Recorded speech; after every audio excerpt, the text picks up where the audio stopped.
Hi guys! Susie back again here with another video for Modern History. In the last video, we looked at how to tackle section 1 of the exam.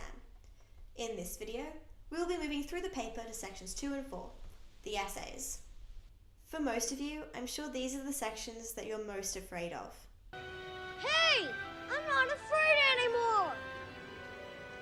I said I'm not afraid anymore! Do you hear me? I'm not afraid anymore!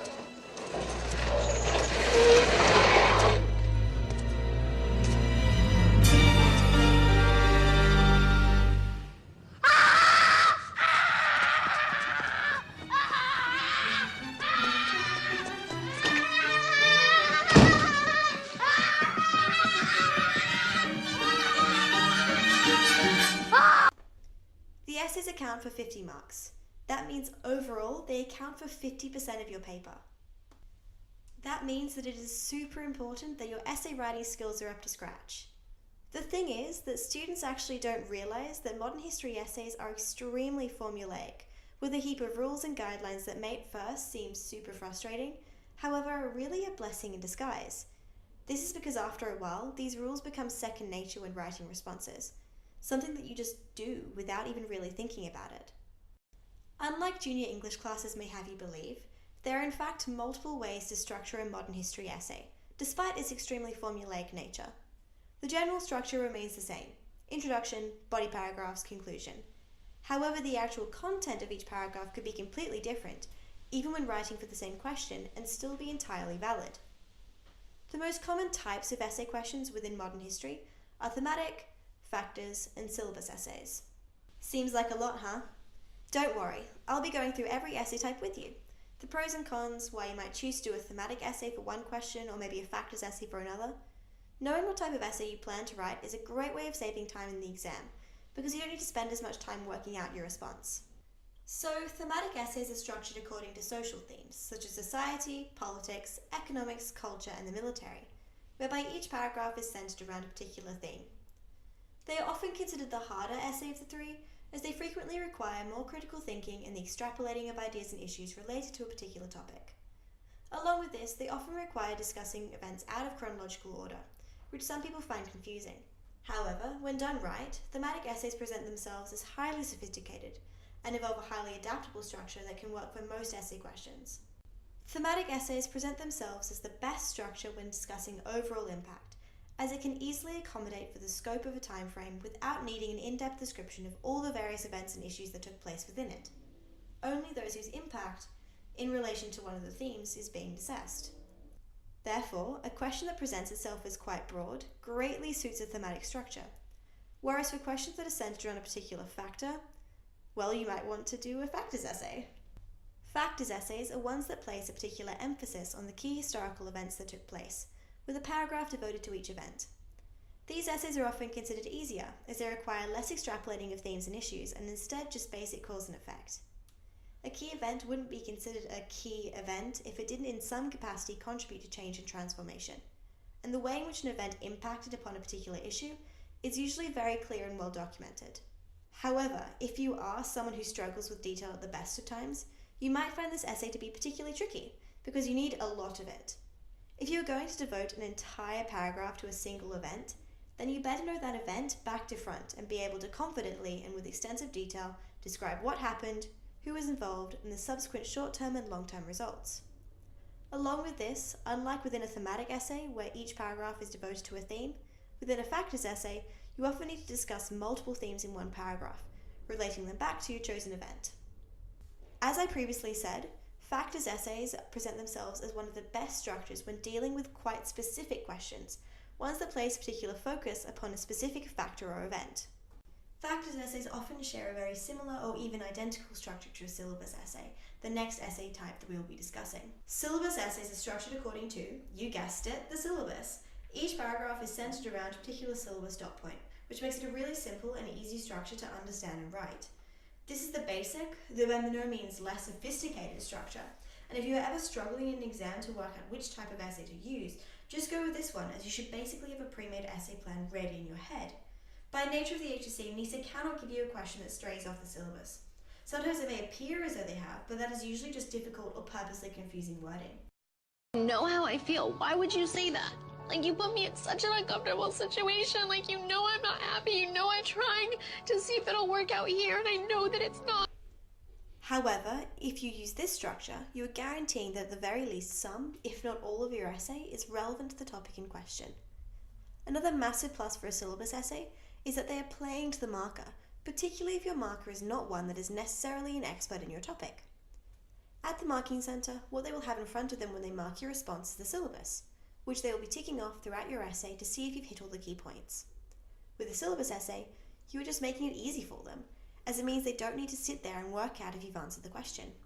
Syllabus essays are often very similar, if not completely the same, to a factors essay, as a common structure for a syllabus is by the key factors. Therefore, many of the benefits of a factors essay, such as suiting more specific questions, are also present for a syllabus essay. However, also some of the dangers. If your knowledge on a particular syllabus dot point is lacking, that can really bring down your response. Therefore, if you plan to use this structure, you need to make sure that all of your content revision is tight. Some people have one way that they do all of their essays. Others vary depending upon the question. In the end, it all comes down to what you are most comfortable with. Your choice of essay structure should not be a point of differentiation at the marking centre, and you will not be discriminated against for using a particular structure over another, no matter whether it's considered the easy type or not. They are all completely valid structures and can all be used to attain a Band 6 mark. Now that we've gone through all the different essay types, let's actually break down how to structure a response. How many of you have ever had one of these comments left on an essay before? Thesis not clear, too narrative, too descriptive, not enough detail, etc., etc. How many of you have ever felt personally victimized by Regina George?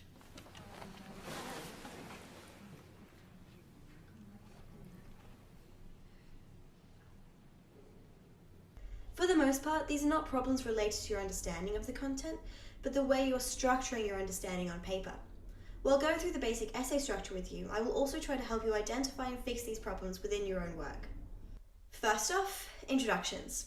To be honest, your introduction is probably the most important part of your essay. Not only does it set the tone of your response, but my teacher used to say that a mark was often already determined by your intro.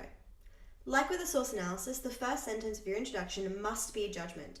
By doing this, you are, from the get-go, setting yourself up to writing an analytical essay as opposed to a narrative, as now you have set the precedent for yourself that you will be justifying your judgment throughout your response. But how do you actually formulate one? Let's play a game. Here is an essay question. Assess the significance of the Treaty of Brest-Litovsk to the Bolshevik consolidation of power. Don't worry if you're not a Russia student, this will still be relevant to you. Out of these three options, which do you think is the strongest starting sentence? Number 1. The Treaty of Brest-Litovsk was an important treaty signed by Russia in 1918 to get them out of World War I. Number 2. The Treaty of Brest-Litovsk was highly significant to the Bolshevik consolidation of power. Number 3. The Bolshevik consolidation of power, a key issue after the 1917 revolution whereby the Bolsheviks seized power from the provisional government, was greatly impacted by the Treaty of Brest-Litovsk as it ensured Russia's exit from a conflict which they were ill-equipped to sustain. Which do you think was the best? Pause the video and have a go. Got your answer? Do they match this? The reason why Judgment 2 is the most effective is because it is clear, concise and direct. It focuses and answers the question, but doesn't go overboard. Number 1 is weak because it doesn't actually answer the question. It tells us that the treaty was important, but doesn't assess its significance in the wider context of the Bolshevik consolidation of power. The final judgment, number 3, though it has a lot in there and is highly detailed, it's just too confusing and complex, and it's going to be hard to sustain throughout the rest of your response. So when it comes to developing a bomb-ass thesis, keep it simple, for your sake and the markers. A lot of people seem to think that sophistication equals complicated, but that's just not true. The more complicated your thesis is, the more difficult it is for your marker to understand your judgment and for you to sustain it throughout your response. All your thesis should do is answer the question in its most purest form. Your arguments and the historical detail you use to support it is what will make your judgment shine, not the extensiveness of your vocabulary. Your judgment also needs to be strong and assertive. Nuance is great, but leave that to your arguments, not your thesis. If your judgment was, for example, Detente overall failed to achieve its objectives, you can provide nuance in your judgment by saying, though Detente did initially de-escalate tensions between the US and the USSR, it failed to achieve its long-term objectives of greater global stability as blah blah blah. Does that all make sense? Awesome, let's get back to structuring introductions. So as we said earlier, your first sentence must be a judgment. Make sure to pay attention to the verb and phrasing at the beginning. So if it says to what extent, you need to make a judgment upon to what extent something is true, not whether or not something is true. That means you have to use clear and strong language such as highly and limited in order to answer the question effectively. Then, after your judgment, you want to explain your judgment in about 2 to 3 sentences. So your explanation should be a clear and brief outline of the context of your judgment and why you've reached that judgment. Remember that brevity is key. Don't delve too much into the backstory of your essay, just provide enough detail that it's clear what you'll be discussing. Then you must outline your essay in about 1 sentence.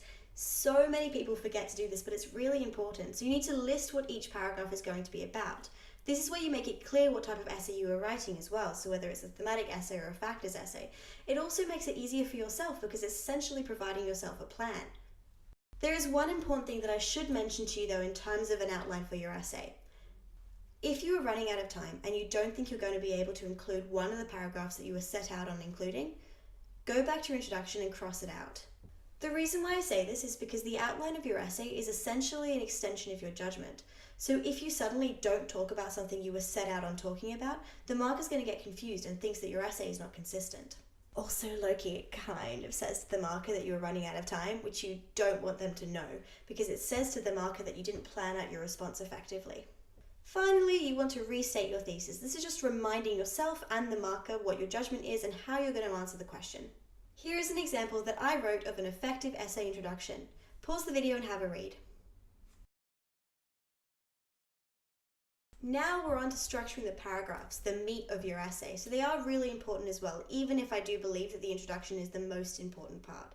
Like with an introduction, the first sentence of any paragraph must be a judgment.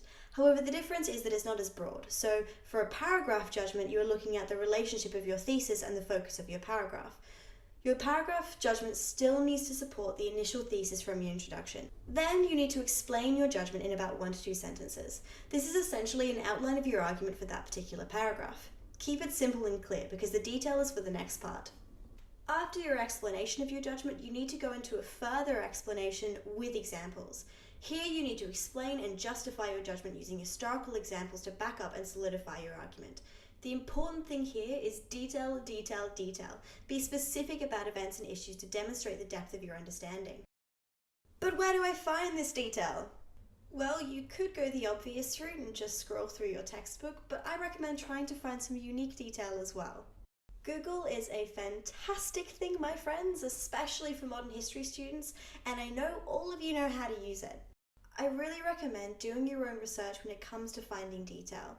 It's the best way to set yourself apart from the other 10,000 students who'll be using CanWeb. But where do you put all this detail? I recommend creating a detail table. A detail table is a fantastic way of consolidating your knowledge and understanding of not only the course, but of the specific details that can be used throughout your response. Detail tables are structured according to the syllabus, so you have down one side all the syllabus dot points, a column for detail like stats and definitions and terminology and fun facts, and then another column for quotes. Right before an exam, I would always look over my detail table and look cover right check and see how much I could remember. However, if you're still struggling to memorize detail, I recommend using a worksheet structure. Here is a worksheet written by Jake. It's available for free download on the forums, and it covers all the detail you'll ever need for World War I.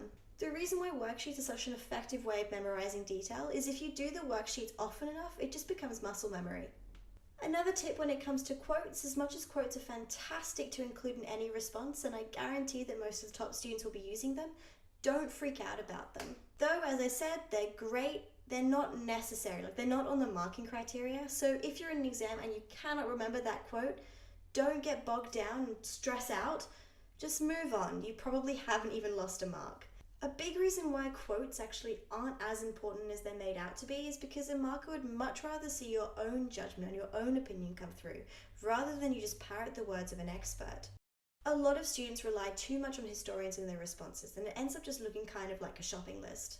To avoid that, the way to effectively integrate a historian is to start off with your own judgment and say something like, well, this is supported by Hobsbawm, or this is further demonstrated throughout Deutsch's writings and stuff like that, rather than focusing your whole response around what a historian has said. Finally, after you've provided enough explanation and examples, you need to link back to your original judgment. This is another really important aspect of your essay that a lot of people just forget to include. The reason why it's so important is it reminds you and the marker that you are answering the question. So you need to re-outline the argument that you used to prove your judgment and restate your thesis. When it comes to how many paragraphs you should be writing, well, there's not really a set amount. I'd say that the average is around 3 to 6, but it really depends on how many points you have to make and really the natural flow of your essay. However, overall, aim to write about 7 to 8 pages, so filling up the entire booklet. That might seem like a lot, but it's kind of what they expect from HSC students at this point. If you know that you're someone that struggles to write that amount in exams, I suggest doing some practice responses under time conditions. And finally, after all of your paragraphs are complete, conclusions. Luckily for you, they are super easy. Just write your introduction backwards. Seriously, that's really all you need to do. Just swap around the outline of your essay and the thesis restated and you're sweet. Want proof? Here you go. Just because they're easy, that doesn't mean the conclusions are any less important. In fact, you can't get a band 6 without a conclusion, because without one it's considered an unfinished essay. That means that if you're running out of time in an exam, it's better to maybe cut down on one of your paragraphs than sacrifice writing a conclusion. And there we have it! Video 2 done and dusted. Remember that if you ever need any more help in the coming weeks, myself and many others are always available on atarnotes.com to help you out. Have any questions, content related or otherwise, feel free to pop them onto the forum and I guarantee someone will have a highly detailed response for you ASAP. And the best part? It's all for free! Thank you again for watching, and I hope to see you back for our final video where we'll be going over how to ace the personality study, both part A and part B.